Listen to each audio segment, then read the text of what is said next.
2 astuces simples pour développer ta confiance en soi et agir avec beaucoup plus d'assurance dans tout ce que tu fais. Il y a de cela quelques jours seulement, j'animais une conférence de 38 participants sur le thème « Comment avoir du succès dans la vie ».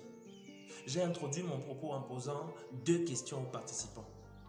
La première question était celle de savoir combien de personnes dans cette salle aimeraient gagner beaucoup d'argent. Les 38 participants, sans exception, ont levé la main. Ensuite, j'ai posé une seconde question. Combien de participants dans cette salle, maintenant, ont un revenu mensuel minimum de 1000 $ par mois? Le silence était total dans la salle. Personne n'a levé la main.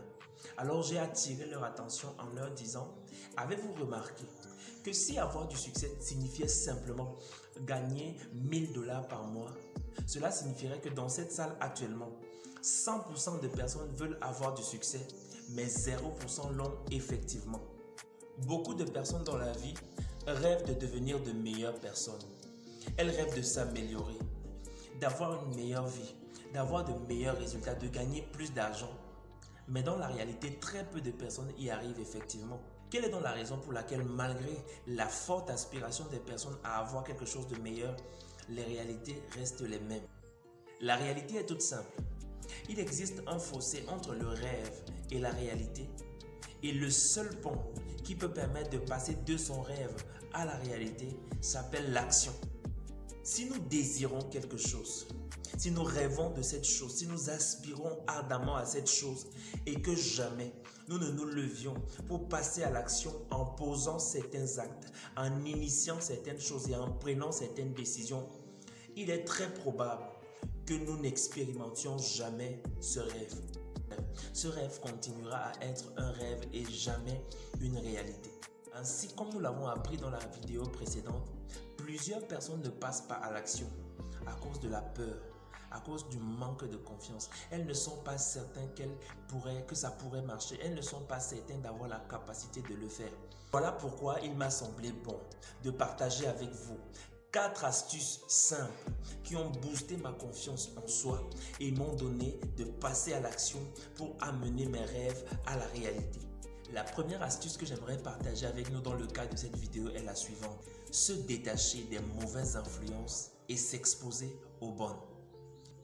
Les gens avec lesquels nous passons le temps, les environnements dans lesquels nous passons notre temps, les vidéos que nous regardons, les musiques que nous écoutons influencent terriblement notre perception de nous-mêmes, notre perception de la vie et des réalités de notre quotidien. Il y a des gens avec lesquels, quand tu passes du temps, au sortir de ce temps-là, tu te sens découragé, tu te sens inutile, tu te sens sans aucune valeur et tu as l'impression que la vie est tellement compliquée et tu as l'impression que le pays est gâté, ça ne vaut pas la peine de continuer.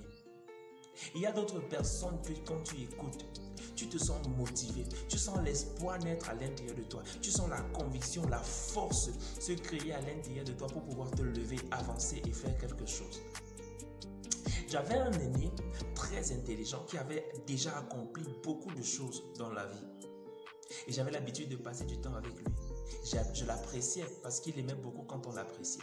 Mais à chaque fois que j'essayais de partager avec lui comment est-ce que je pense, les projets que j'ai, ce que j'ai envie de réaliser, les talents que je sens que je pourrais donner, il me décourageait.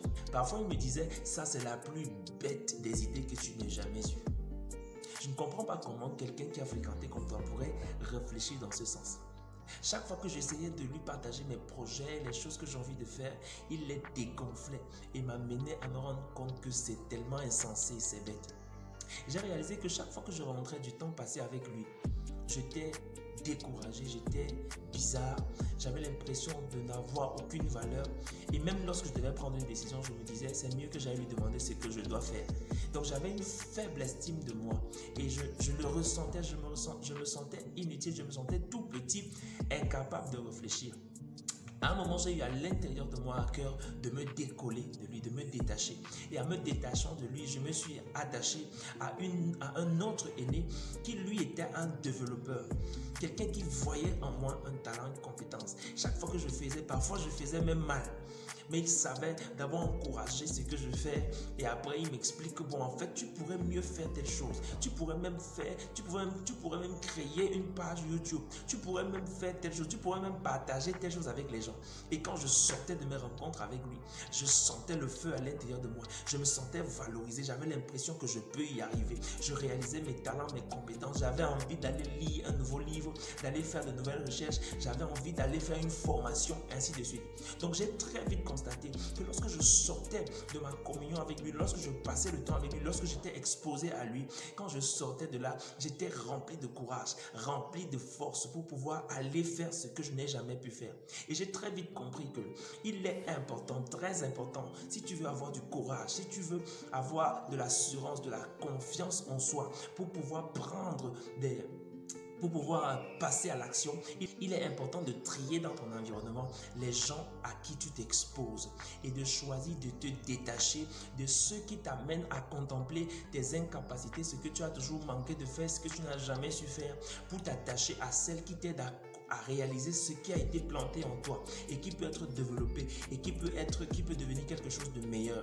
Il est important que tu regardes dans ton répertoire, tu sélectionnes les vidéos que tu regardes. Est-ce que ce sont des vidéos qui t'apportent toujours des nouvelles sur l'état du pays qui n'est pas en santé, sur les problèmes de ci ou de ça, ou alors ce sont des vidéos qui te poussent, qui te challengent, qui t'envoient travailler, t'envoient chercher, t'envoient te développer. Tu as cette responsabilité de choisir ce à quoi tu t'exposes. Et tu dois t'exposer à de bonnes influences, des influences qui te développent, qui te poussent vers l'avant et te détacher de tout ce qui te ramène en arrière dans des commentaires inutiles, dans des discussions inutiles, dans les critiques, le Congo, ça sur les gens, ainsi de suite.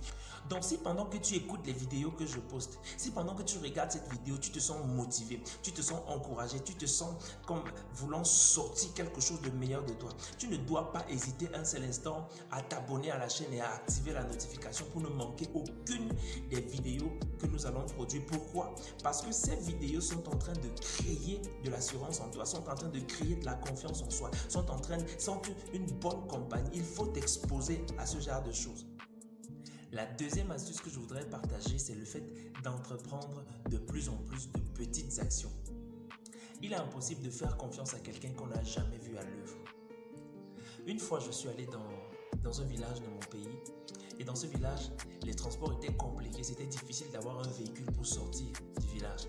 Subitement, une voiture est arrivée. Je ne sais pas si c'est vrai de l'appeler une voiture parce qu'elle était tellement vieille, tellement amochée. Elle n'avait même pas l'air d'être une voiture qui pourrait tenir le voyage. Non seulement elle était vieille, mais elle était chargée de telle enseigne que j'avais l'impression qu'elle allait se renverser. Et quand elle est arrivée, elle a garé. Je voyais subitement certains villageois qui voyageaient entrer joyeusement dans la voiture sans se poser de questions. Et là, je me demandais comment quelqu'un pourrait entrer dans cette voiture. J'étais rempli de peur. Eux, par contre, étaient remplis d'assurance. Pourquoi étaient-ils remplis d'assurance? Parce qu'ils avaient l'habitude, c'était la seule voiture qui desservait le village. Ils avaient l'habitude de voir cette voiture transporter des bagages encore plus nombreux que cela. Les prestations antérieures de cette voiture sont ce qui avait développé l'assurance chez ces personnes par rapport à sa capacité à les transporter. Alors c'est de la même manière que fonctionne notre confiance en soi, notre estime de soi. Donc, si tu t'es jamais vu accomplir de toutes petites choses, tu ne te verras jamais capable d'accomplir de grandes choses. Si tu t'es jamais vu épargner 20 $, tu ne te verras jamais capable d'économiser 1000 $. L'astuce ici est donc de se fixer des tout petits objectifs et de les atteindre. Et lorsque nous parvenons à les atteindre, notre confiance en nous augmente. La confiance au fait que nous pouvons aller plus loin. Lorsque nous nous fixons des gros objectifs, il est difficile de les mettre en œuvre et du coup nous nous décourageons. Mais lorsqu'on commence à se fixer de tout petits objectifs et qu'on les accomplit, ça nous donne suffisamment de courage pour pousser plus loin. Ça nous donne de croire que nous pouvons faire mieux. Quand je venais de rencontrer l'Académie des vainqueurs, mon encadreur m'enseignait la discipline. Et nous nous réveillons tous les jours de la semaine à 5 h du matin pour prier ensemble afin de démarrer la journée en puissance. Au départ, c'était vraiment difficile pour moi Parfois pendant la prière, je dormais, je me réveillais, je dormais, je me réveillais.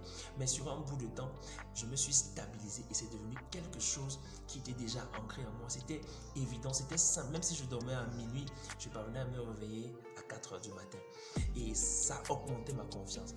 Un jour, j'ai entendu mon épouse parler avec une de ses amies et elle lui disait: celui-ci, je ne sais pas ce qui se passe avec lui. Même quand il est fatigué, à 4 heures, il est debout. Je ne sais pas si on l'a seulement vendu. Et je me suis dit, waouh, non, je suis devenu une référence en matière de discipline. Même sans le savoir, elle est en train de dire que je suis un gars qui est en train de développer une certaine discipline. Après, j'ai dit maintenant, alors il faut que j'ajoute quelque chose. Donc si je suis déjà une référence en matière de se lever le matin, je pourrais devenir une référence en autre chose. Il faut que je commence à lire un livre par mois. Il faut que je commence à lire un chapitre par semaine. Et je commençais à lire un chapitre d'un livre chaque semaine. Un chapitre. Lorsque je parvenais à le faire, à un moment, j'ai commencé à lire. Parfois, je lisais même 2 chapitres. Et je sortais de là étant rassuré. J'avais l'impression d'être un gars prêt, d'être un gars vraiment qui a des compétences. Juste pour le fait d'être en train d'accomplir ces petites choses, j'étais rempli d'assurance et ça me donnait de pouvoir aller plus loin. Donc, pas la peine d'essayer de te fixer des gros objectifs, d'essayer d'avoir des gros projets. Commencez par les plus petits projets, commencez par les accomplir et ceci te donnera de l'assurance pour pouvoir passer au projet qui suit. Voilà ce que j'ai eu à cœur de partager avec toi dans le cadre de cette vidéo pour développer ta confiance en soi et te pousser à passer à l'action pour amener ton rêve à la réalité. Merci d'avoir regardé cette vidéo jusqu'à la fin. J'espère qu'elle t'a encouragé. Si tu n'es pas encore abonné, je t'encourage à t'abonner maintenant et à activer le bouton de la notification pour ne pas manquer la prochaine vidéo que nous ferons sur le même sujet. Tu es béni et une glorieuse destinée est attachée à ta vie.